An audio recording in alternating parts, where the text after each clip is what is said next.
Alhamdulillahi anzala sakinata fi qulubil mu'minin liyazdadu imana ma'a imanihim.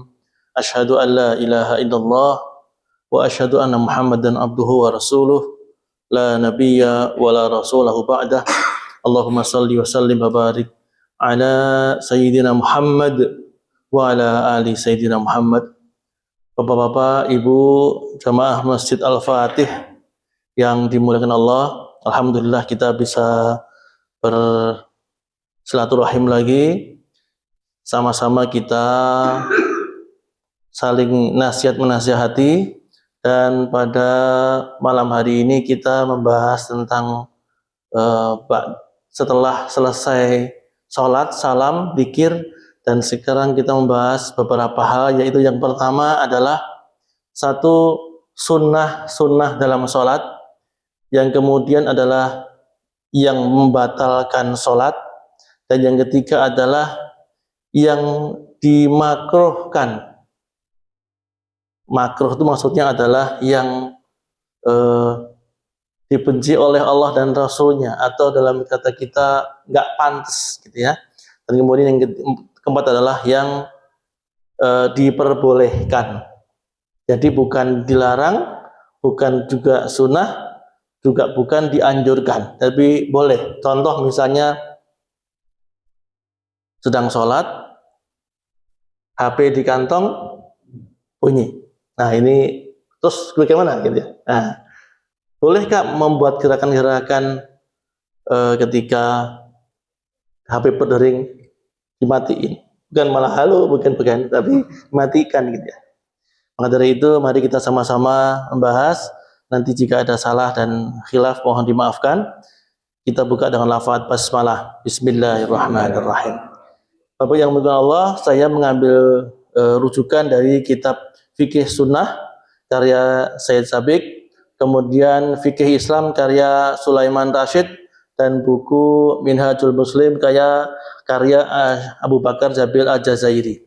Ketiga buku ini sangat masyhur, sangat terkenal, karena dari dulu sampai sekarang ya tahun 80-an itu sudah dicetak berkali-kali, sehingga insya Allah mudah-mudahan isinya juga berdalil secara sahih dan bisa menjadi panduan buat kita bersama dalam melaksanakan ibadah. Yang pertama adalah yang pokok, yaitu yang membatalkan dalam sholat. Yang pertama adalah makan dan minum dengan sengaja. Bapak Ibu yang saya muliakan, kapankah kita minum ketika sholat dan makan? Jadi gak mungkin juga kan ketika makan atau minum dalam sholat. Tapi bisa jadi bahwa ini para ulama berbeda pendapat tentang kalau setelah makan ada yang nyempil di sela gigi dan itu besar. Habis makan daging, Mbak, berkorban kan. Kebetulan gigi itu agak-agak regang dan nyempilnya besar. Nah, inilah kemudian yang sebagian ini mungkin kata kita tanggung gitu. Telan aja, nah ini membatalkan. Tapi kemudian ada nggak solusi? Ada. Jangan laju ditelan. Nah, saya pernah melihat anak-anak kita ini sholat tapi masih ngemut permen gini. Nah, saya tanya pas masbuk masih begini kok. Oh, coba keluarkan permennya nak.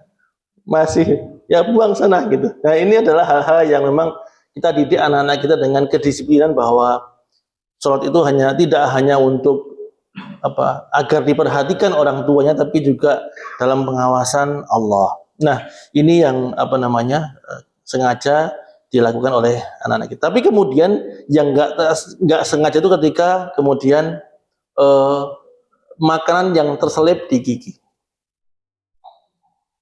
Kemudian adalah bahwa yang khilaf adalah ketika kita ini pernah membayangkan minum es jeruk, Pak. Perasaannya gimana? Di sini berasa apa? air liur begitu ya. Nah, ini yang khilaf. Langsung kita menelan ludah dengan rasa yang berbeda. Karena berasa nikmat memang ya. Guys, Allahu Akbar, siang-siang begini es jeruk enak nih. Nah, ini.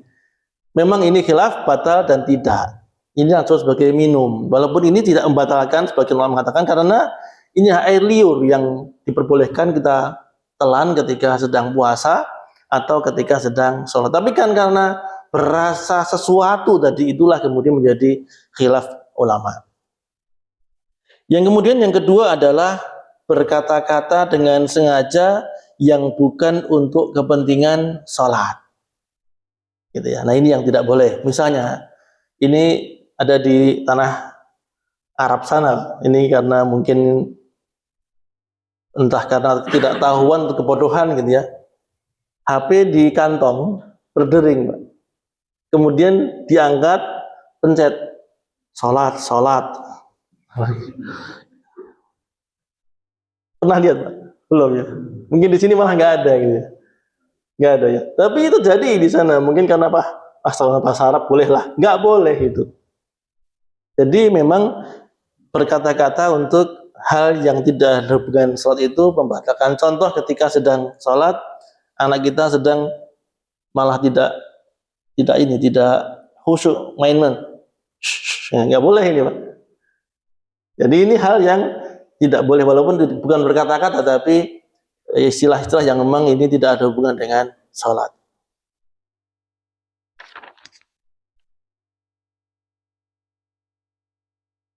Kemudian yang ketiga adalah bergerak banyak dengan sengaja. Nah, ini kemudian menjadi perdebatan yang belum pernah selesai sampai sekarang adalah bergerak yang seperti apa yang jadi pembatal sholat itu. Apakah menggaruk itu juga membatalkan? Kalau misalnya pernah sholat di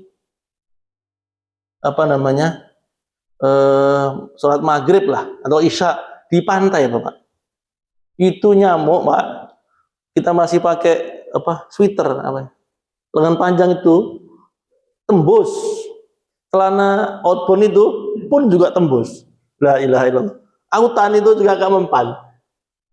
Waktu itu saya kemah di Tinggung sana, luar biasa. Nah, tentunya hal ini menjadikan sholat kita jadi tidak begitu khusyuk karena nyamuk itu bawa kawan banyak sekali. Kalau di sini nyaman kan, tentunya kondisi nyaman, suasana hening, tidak ada gangguan insya Allah gitu. Tapi tempat-tempat yang tidak nyaman itu kemudian bagaimana cara menyikapinya. Kemudian kalau bapak-bapak ibu pernah ada di tanah suci, berjejer sama orang Arab yang pakai imamah itu apa ya? Kudu yang merah itu loh. Bukan gamis, imamah ya. Sorban maksudnya. Sorban itu saya selalu memperhatikan bahwa dia tidak pernah berhenti bergerak, membenerin sorbannya saja gitu. Saya jadi nggak khusyuk juga gitu. Nah, gerakan-gerakan yang tidak pernah selesai gitu ya, yang seolah-olah tak perlu, itulah yang kemudian menjadi pembatal sholat. Tapi kan lagi-lagi bahwa itu juga khilaf. Kemudian yang kedua adalah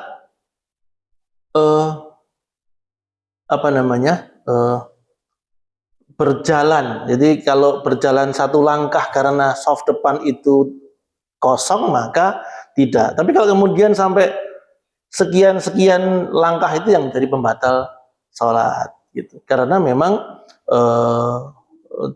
tidak jadi khusyuk karena seolah-olah tidak sedang sholat karena. Nah, bagaimana kalau kemudian diperbolehkan ketika ada binatang yang berbisa? Boleh kita bergerak sesuai dengan keadaan untuk membunuh binatang yang berbisa itu. Misalnya tiba-tiba ada kalajengking gitu ya, ada di depan kita gitu. Maka kita boleh segera berbuat sesuatu agar kalajengking itu pergi atau mati gitu. Tapi kemudian kita kan gak langsung menghitung, wah 3 kali gerakan ini batal. Tidak. Sehingga demi menyelamatkan jiwa kita, maka kemudian gerakan-gerakan itu tidak menjadi pembatal sholat. Tapi kemudian ketika ada yang benerin gamis, benerin sorban, kemudian bergerak-gerak dengan hal-hal yang tak perlu, maka dari itu termasuk hal yang membatalkan sholat. Kemudian dengan sengaja meninggalkan sesuatu rukun syarat sholat tanpa udzur, misalnya menyengaja tidak atahiyat awal.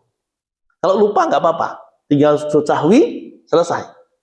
Tapi kan karena mungkin sholatnya agak terburu-buru nih, potong kompas, kan atahiyat awal itu sunnah hukumnya. Tapi kalau dengan sengaja itu kita tinggalkan, maka jadi salah satu pembatal sholat. Jadi yang tadinya sunnah tapi kemudian karena sengaja ditinggalkan, maka itu menjadi pembatal.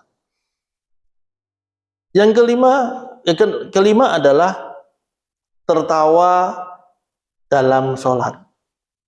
Saya yakin bapak-bapak, ibu itu pernah ingat sesuatu yang lucu lagi ya, ketika sedang sholat. Minimal tersenyum lah, kira-kira begitu. Tapi saking lucunya itu, maka kemudian kita tertawa sedih. Nah, ini batal, Pak. Tapi kalau kemudian tersenyum, itu tidak membatalkan sholat. Ya, jadi ini masalah pribadi ya, sehingga tidak bisa kita tularkan, karena hanya pengalaman pribadi kita lah yang kemudian yang jadi kita ingat, hanya kita yang tahu. Nah, tapi mohon maaf bahwa saya pernah mendengar cerita dari seorang teman yang anaknya ingin masuk ke TNI waktu itu, dipantokir, diwawancara oleh psikiater.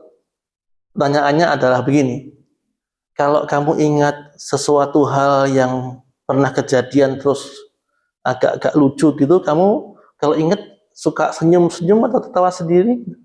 Kalau jawabannya iya, berarti ada indikasi sakit jiwanya cukup tinggi. Maka jawabannya harus tidak. Ini kunci jawaban katanya. Jadi maka dari itu memang kita dikaruniai Allah sifat ingat dan lupa itu sudah pas. Kalau sedih ya secukupnya, kalau bahagia ya secukupnya, kalau lupa pun juga secukupnya, kalau ingat pun juga secukupnya, sehingga porsinya sangat tepat. Kapan kita harus melupakan masa lalu, kapan kita harus mengingatnya juga, dan akhirnya porsi yang Allah tetapkan itu betul-betul sangat-sangat tepat untuk kita nikmati sebagai hamba Allah yang baik. Nah, Bapak Ibu yang Allah, saya membuka kitab yang lain karena yang tadi sudah habis. Kemudian kita membuka kitab Minhajul Muslim, bagaimana kita melihat hal-hal yang membatalkan dalam sholat, selain tadi yang 5 hal tadi. Kemudian menyengaja menambah rokaat dalam sholat. Sedang hijrah, Pak, semangat luar biasa, subuh kok cuma 2, kecil amat bro ya, nambahlah 2 lagi gitu. Nggak boleh. Tapi kemudian ketika ditambah, misal begini, walaupun ini khilaf, jadi sholat qobliyah subuh, atau orang Arab mengatakan sholat qobliyah fajar, itu pahalanya luar biasa. Maka dari itu, saking luar biasanya qobliyah itu, ketika kita datangnya masbuk, maka boleh melaksanakannya setelah sholat subuh. Hanya ini pesan ulama, jangan menjadi kebiasaan. Jadi kalau Bapak Ibu melihat ada jamaah kita sholat subuh habis salam kemudian berdiri lagi untuk sholat sunnah, jangan ditegur karena beliau tadi datangnya terlambat, ingin menyempurnakan pahala qobliyah subuh, tapi dilaksanakan setelah sholat subuh itu boleh. Tapi untuk menambah jumlah rakaat atau menyengaja mengurangi, maka sholatnya menjadi tidak sah. Nah, itu kira-kira satu bab tentang hal-hal yang membatalkan sholat. Sebelum kemudian kita ke bab lain, yaitu hal-hal yang dimakruhkan dalam sholat. Ada pertanyaan Bapak-Bapak Ibu? Silakan, Pak Fauzan, silakan.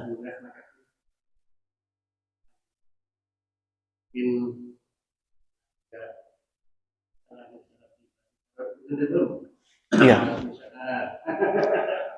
Ya. Ya. Mengingatkan. Ya. Dan berikutnya yang kedua, kalau kita sholat sendiri,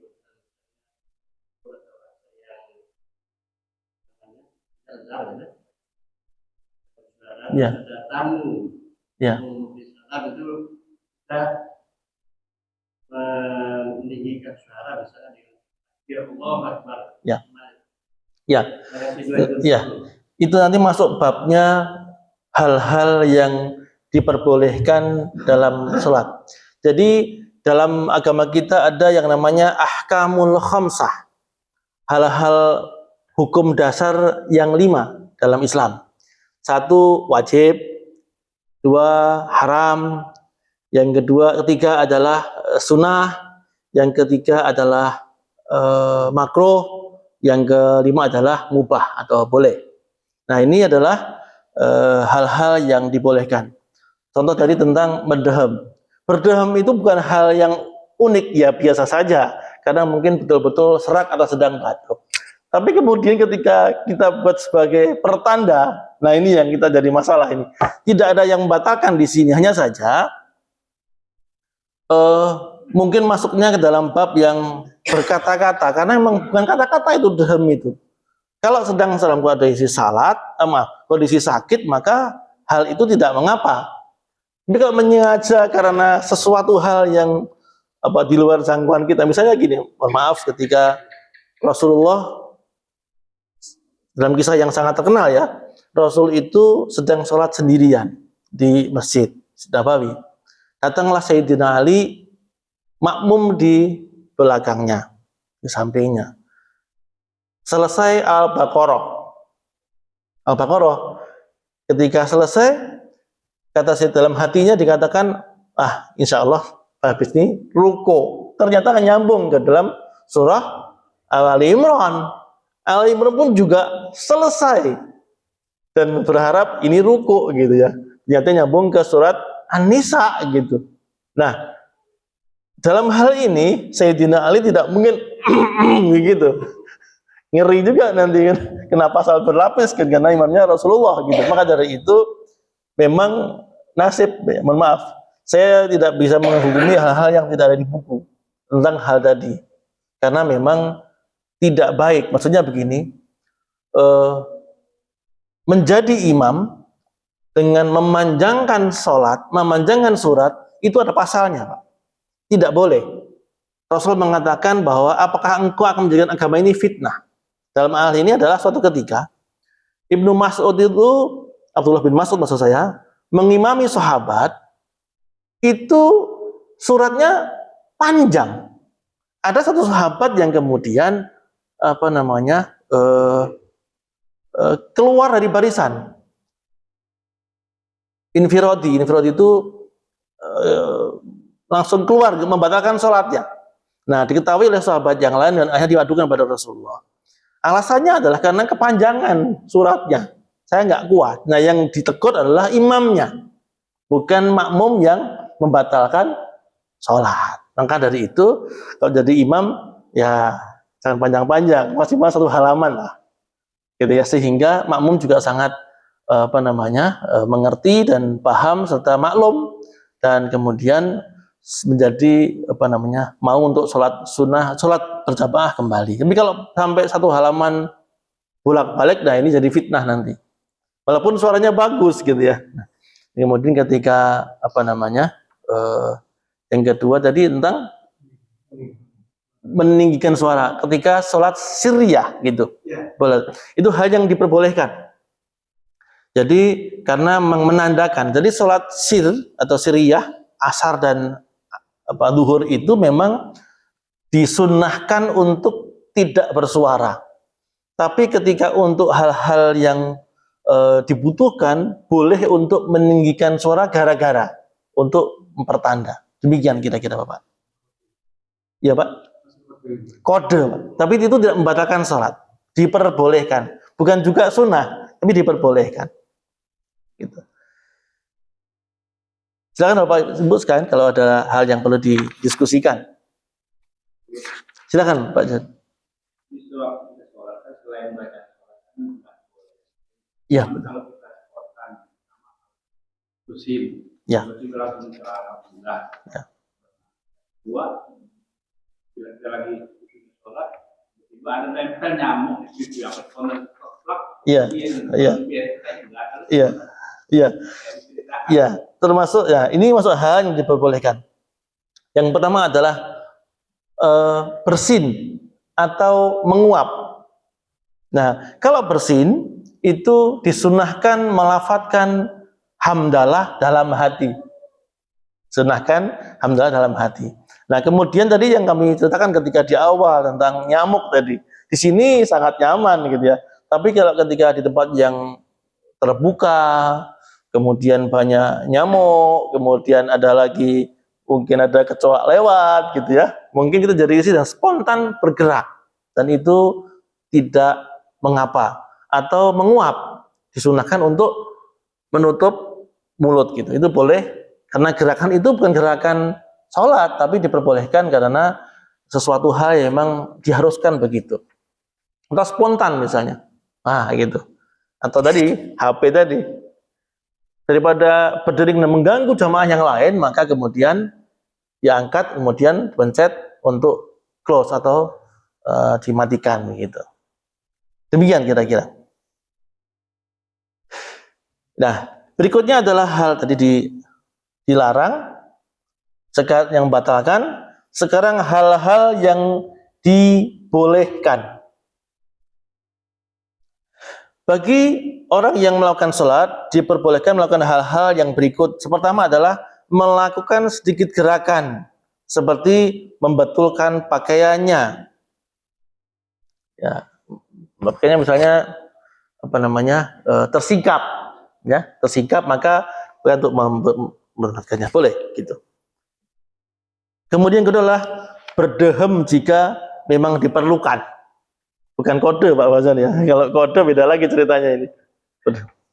Kemudian membetulkan posisi orang yang berada di suatu shaf dengan menariknya ke depan atau ke belakang, menggeser makmum dari kiri ke kanan, sebagaimana Rasulullah SAW pernah menggeser Ibnu Abbas radhiyallahu anhu dari sebelah kiri ke sebelah kanan beliau ketika ia melakukan sholat di malam hari di samping. Jadi mungkin bapak-bapak pernah sholat kemudian makmum sebelah kita ini terlalu renggang, maka dikasih kode untuk atau ditarik sedikit bajunya untuk lebih rapat, kita boleh. Yang kedua ketika mungkin sebelah kita batal terus mundur, nah yang belakang kita di tempat itu memberikan kode kepada belakang untuk maju, boleh gitu. Atau kemudian Rasulullah ketika dengan Ibnu Abbas salah posisi, kan kalau berdua berarti di samping ya, Ibnu Abbas di sebelah kiri, nah digeser, disuruh geser ke sebelah kanan tanpa harus membatalkan sholat gitu. Yang berikutnya adalah ketika Bapak Ibu kalau pernah umroh ziarah ke Masjid Qiblatain. masjid yang punya dua kiblat. Jadi kiblatnya pertama menghadap utara, kemudian tiba-tiba turun ayat untuk menghadap ke selatan. Yang pertama adalah menghadap ke Masjidil Aqsa. Kemudian ketika sedang sholat, kalau tidak salah duhur atau asar begitu, Rasul mendapatkan wahyu, kemudian perintah Allah langsung saat itu juga untuk memindahkan posisi imaman ke tempat sebaliknya. Gimana caranya, Pak? Jadi Rasul misalnya waktu itu berada di sebelah sana imamnya, menghadap ke sana begitu. Kemudian perintahnya langsung menghadap ke sana. Jadi Rasul langsung berbalik, berjalan menuju ke di sini, kemudian memberi kode kepada sahabat supaya berbalik ke arah begini. Paham ya Pak ya? Gitu. Nah itulah ketika pertama turun ayat perintah untuk sholat menghadap ke Masjidil Haram. Beliau lagi di Madinah begitu ya. Maka dari itu hal-hal yang diperbolehkan bergerak selama itu tidak signifikan, termasuk ngangkat HP dan sebagainya, kemudian menggeser tas dan sebagainya begitu ya. Kalau Bapak sedang dalam bepergian, tasnya mungkin ditaruh di sebelah sini kemudian mengganggu orang lain, maka digeser begitu, tidak membatalkan salat. Kemudian yang kedua menguap, meletakkan tangan di mulut. Kemudian mengingatkan bacaan imam dan membaca tasbih ketika imam sedang lupa, gitu ya. Seperti sabda Nabi, "Man nabahu syai'un fi sholatihi falyaqul subhanallah." Apabila terjadi suatu kesalahan dalam salat, maka hendaklah mengucapkan subhanallah. Hanya saja biasanya ketika yang mengucap subhanallah ini banyak, Pak, itu seperti tawon yang sedang berdengung, gitu. Maka dari itu cukup 2 atau 3 orang ya yang berada di belakang imam untuk mengingatkan subhanallah. Ya. Kemudian menghalau orang yang melintas di depannya, gitu ya. Sepanjang tangan kita, Pak, gak usah begini, gitu. Ya mungkin kan ada orang lewat gitu ya, tapi kalau sepanjang tangan kita ini orangnya di sini ya berarti ya batas paling ujung ya hanya sutrohnya ya sepanjang tangan ini. Kalau sepanjang sana ya berarti ya kurang eloknya orang itu lewat gitu ya. Maka kalau perlu ada dibuatkan semacam kayak pembatas salat, walaupun lebar ambal ini sudah cukup menjadi salah satu pembatas sholat, gitu ya. Jadi orang nggak benar kalau di situ, orang di sini, gitu ya. Ini mau nyari masalah orang ini kan. Tapi kalau sebaiknya lewatnya belakangnya atau depannya agak lebih jauh, gitu. Kemudian membunuh binatang berbisa atau berbahaya lainnya. Di sini disebutkan ular dan kalajengking yang menuju ke arah orang yang sedang sholat, gitu ya. Ini boleh, seperti tadi saya sampaikan bahwa gerakannya nggak hanya 2-3 kali, tapi mungkin sangat masif gitu ya. Sehingga memastikan bahwa 2 hewan itu sudah mati dan nggak mengganggu kita sebagai orang yang sedang sholat. Menggaruk badan dengan tangan, karena ini kemungkinan hanya gerakan sedikit yang ditoleransi, gitu ya. Kemudian berisyarat, katalan Pak ya.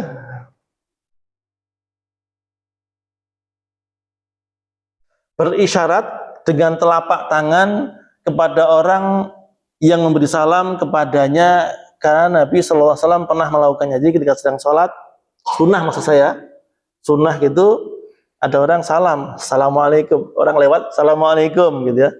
Nabi melakukannya begini, sudah. Nah inilah kemudian hal-hal yang diperbolehkan. Nah, yang belum pernah kita lakukan adalah ketika imam batal. Kalau makmum batal mudah, Pak ya. Tinggal melipir, selesai wudhu lagi. Imam batal belum pernah kita coba. Bagaimana cara ganti shift ini? Boleh coba. Boleh coba. Bukan dicoba, maksudnya kita harus tahu, Pak. Kita harus bagaimana cara mekanisme ketika imam batal, dia kemana imam itu kan ini orang sholat semua gitu ya. Dia nanti melipir nerobos begini, kemudian makmum yang di belakangnya pas maju gitu ya. Nah itu bagaimana caranya? Kalau memang sudah kita pahami bersama, maka imam tidak punya beban. Jangan laju udah batal terus laju jadi imam gitu, nggak bagus juga. Walaupun makmum sah sholatnya, tapi tidak sempurna karena imam dalam kondisi tidak suci lagi. Maka kalau imamnya batal, makmum segera paham, imam segera tahu diri, kemudian mundur, makmum di belakangnya segera maju untuk menggantikan. Yang sulit adalah ketika dalam keadaan sujud, Bapak. Imam batal pas sujud gitu. Batal. Imam batal pas sujud gitu ya. Kalau takbir saya sudah batal, kalau nggak takbir orang pada sujud semua gitu. Terserah nanti posisi yang mana. Takbir dulu untuk posisi duduk, kemudian mempersilahkan yang belakangnya maju, ya kodenya hanya satu aja, maju begitu, imam segera melipir, mundur, yang belakang maju gitu. Perlu latihan, Pak? Nggak usah latihan ya.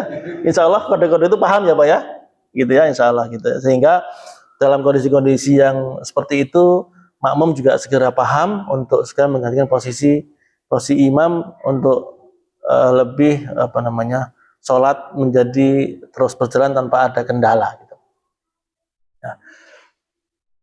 Ya, ini sudah selesai hal-hal yang boleh dilakukan dalam sholat. Ada pertanyaan Bapak-Bapak sekalian? Disunahkan, hal-hal yang membatalkan, hal-hal yang diperbolehkan.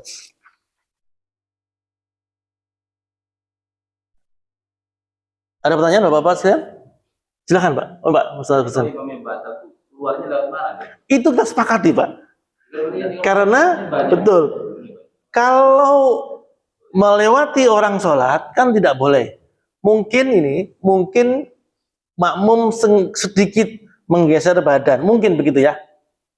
Bagaimana kita sepakati bersama nih kalau imam batal biar kita nggak malah nutupin gitu ya, tapi menggeser sedikit agar imam bisa malah begini gitu ya. Nah betul. Maka kita tanyakan dulu bahwa kita sepakati bagaimana cara imam keluar dari barisan gitu. Apakah dari imaman menuju ke sana dengan kondisi makmum sedikit bergeser sedikit begitu ya. Ya, begitu Pak ya. Sepakat ya. Biar nanti nggak ada khilaf di antara kita, malah nutupin pula nanti imamnya jadi kikuk gitu kan. Gitu. Nggak bisa, ini mungkin kehalang sama meja ya. Ya, terhalang meja, Pak. Ya repot kalau imamnya kabur tanpa diketahui ya. Di sini ada ganjil meja, jadi nggak bisa dibuka. Tambahan lagi Ustaz. Iya, silakan. Untuk yang batal itu tadi ini kerucut. Nah, batal itu nanti ulang lagi kan dari mana? Oh iya. Dia keluar dulu apa gimana? Iya. Batalnya sholat belum tentu batal wudhu, Pak. Ya, misalnya tadi tadi ya atau nyempilnya makan kelewat gede dan nekat ditelan gitu, terus kemudian insaf gitu ya. Nah ini batal gitu ya, karena makan itu bukan pembatal wudhu, makan pembatal sholat, sehingga tidak perlu keluar dari barisan, cukup mentakbir kembali dan dia menjadi masbuk gitu ya. Jadi kita wudhu makan banyak-banyak nggak batal Pak, hukumnya hanya cukup kumur-kumur saja, tidak meninggalkan posisi soft. Beda dengan batal wudhu, maka harus keluar untuk wudhu kembali gitu.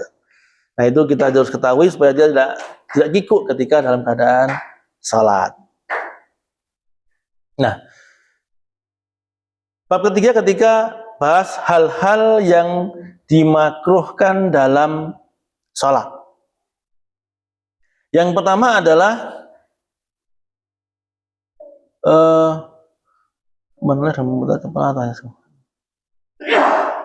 mengarahkan pandangan ke atas. Ini bukan batal, Pak, tapi larangan keras. Jadi ini ayat yang Rasul waktu itu sedang kangen, kok lama nggak datang wahyu.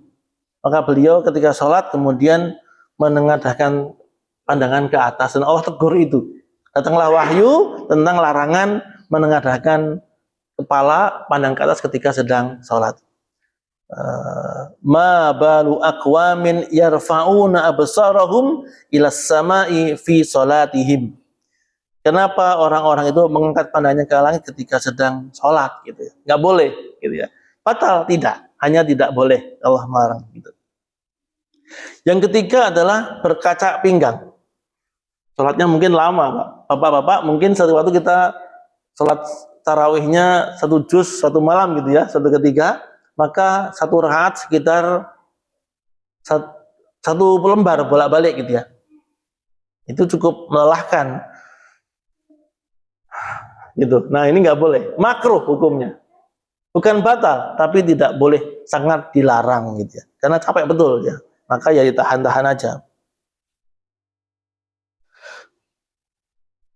Nah, memegang rambutnya yang terurai, lengan bajunya, ini larangan berdasarkan sabda Nabi SAW, umirtu an asjuda ala sab'ati aghdumin wala akuffa thauban wala sya'ran. Aku diperintah untuk bersujud pada 7 tulang dan aku tidak memegang baju. Maksudnya gini, kalau zaman dulu rambut itu yang nggak secepak ini gitu ya. Kalau ya agak-agak sebahu gitu kira-kira. Itu hal yang wajar gitu ya. Maka ada sebuah hadis yang menceritakan bahwa rambut Nabi itu segini.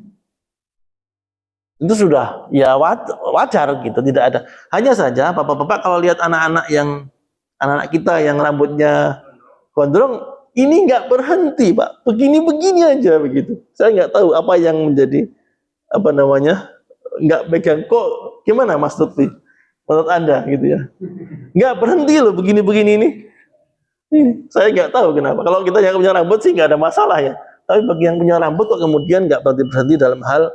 Nah, ini yang dilarang oleh Rasul ketika tidak berhenti dalam menata rambut dan baju gitu nih. Nah, kita cukupkan dulu sampai di sini, insya Allah sampai pada hal-hal yang dimakruhkan dalam sholat.